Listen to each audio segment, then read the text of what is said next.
ជំរាបសួរសូមស្វាគមន៍កាន់ Channel របស់ខ្ញុំថ្ងៃនេះខ្ញុំមានវីដេអូថ្មីមួយនឹងបង្ហាញអ្នកនរគ្នាពីរបៀបភ្ជាប់គម្រោងដូរលុយប្រចាំខែរបស់ Metfone និងរបៀប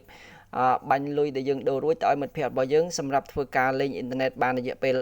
វែងដូចយើងផងនោះឥឡូវខ្ញុំនឹងបង្ហាញពីវិធីភ្ជាប់គម្រោងដូរលុយប្រចាំខែរបស់ Metfone $20យើងលេងអ៊ីនធឺណិតដោយសេរីពេញមួយខែតែម្ដងហើយយើងអាចធ្វើការបាញ់លុយដែលយើងដូររួចហ្នឹងទៅឲ្យមិត្តភ័ក្តិរបស់យើង3-4នាក់សម្រាប់ធ្វើការលេងអ៊ីនធឺណិតបានរយៈពេលវែងដូចយើងផងហើយឥឡូវនេះយើងចូលមកធ្វើការភ្ជាប់នៅគម្រោងដូរលុយ$20ទាំងអស់គ្នារបៀបភ្ជាប់គម្រោងដូរលុយប្រចាំខែ$20របស់ Metfone គឺយើងធ្វើការចុចផ្កាយលេខ133ផ្កាយហើយលេខ20មកត្រង់ជ្រូកហើយយើងចុចបញ្ជូននោះយើងនឹងបានភ្ជាប់នៅគម្រោងដូរលុយប្រចាំខែរបស់ Metfone $20ហ្នឹងដោយជោគជ័យហើយបន្ទាប់ពីយើងធ្វើការភ្ជាប់នៅគម្រោងដូរលុយនឹងរួចយើងមកធ្វើការបាញ់លុយដែលយើងបានដូររួចទៅឲ្យមិត្តភ័ក្តិរបស់យើងសម្រាប់ធ្វើការលេងអ៊ីនធឺណិតបានដូចយើងរបៀបបាញ់លុយទៅឲ្យមិត្តភ័ក្តិរបស់យើងនៅក្នុងប្រព័ន្ធ Metfone ហ្នឹងគឺបាញ់លុយដែលយើងបានដូររួចគឺយើងធ្វើការចុចផ្កាយលេខ133ផ្កាយលេខទូរស័ព្ទមិត្តភ័ក្តិរបស់យើង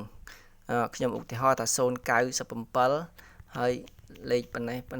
ទៀតមកនឹងជាលេខដែលខ្ញុំឧទាហរណ៍ទេហើយយើងចុចផ្កាយតមកយើងចុចលេខ1ហើយយើងចុចផ្កាយហើយយើងចុចលេខ7ត្រង់ជ្រូកហើយចុចបញ្ជូននោះមិត្តភ័ក្តិរបស់យើងនឹងទទួលបានលុយពីយើងដែលយើងបាញ់ឲ្យអញ្ចឹងសូមអានម្ដងទៀតរបៀបបាញ់លុយនៅក្នុងគម្រោងដូរលុយ$20ប្រចាំខែរបស់ Metfone គឺយើងធ្វើការចុចផ្កាយ133ផ្កាយលេខទូរស័ព្ទមិត្តភ័ក្តិរបស់យើងផ្កាយលេខ1ផ្កាយលេខ7ត្រង់ជ្រូកហើយចុចបញ្ជូន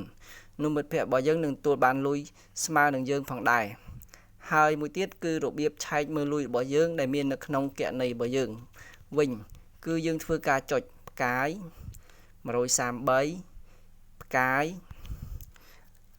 097ត្រង់ជ្រូកហើយចុចបញ្ជូននោះយើងនឹងឃើញលុយដែលមាននៅក្នុងគណនីរបស់យើងហើយលុយដែលមាននៅក្នុង balance របស់យើងហើយយើងមើលពីរបៀបឆែកមើលលេខទូរស័ព្ទរបស់យើងនៅក្នុងប្រព័ន្ធ Metfone ហ្នឹងគឺយើងធ្វើការចុចផ្កាយ99ត្រង់ជ្រូកហើយចុចបញ្ជូនទៅនោះយើងឃើញលេខទូរស័ព្ទរបស់យើងហើយមួយវិញទៀតរបៀបឆែកមើលឈ្មោះអ្នកប្រើលេខទូរស័ព្ទវិញឈ្មោះ profile អ្នកប្រើលេខទូរស័ព្ទវិញគឺយើងធ្វើការចុចផ្កាយមកលេខ200ត្រង់ជ្រូកហើយចុចជូនទៅនោះយើងនឹងឃើញឈ្មោះ profile អ្នកប្រើលេខទូរស័ព្ទហ្នឹងហើយនៅក្នុងប្រព័ន្ធ Metfone ហ្នឹងហើយមួយវិញទៀតបើសិនយើងចង់ធ្វើការផ្ដាច់នៅគម្រោងដូរលុយហ្នឹងវិញគឺយើងធ្វើការចុចផ្កាយលេខ133ផ្កាយ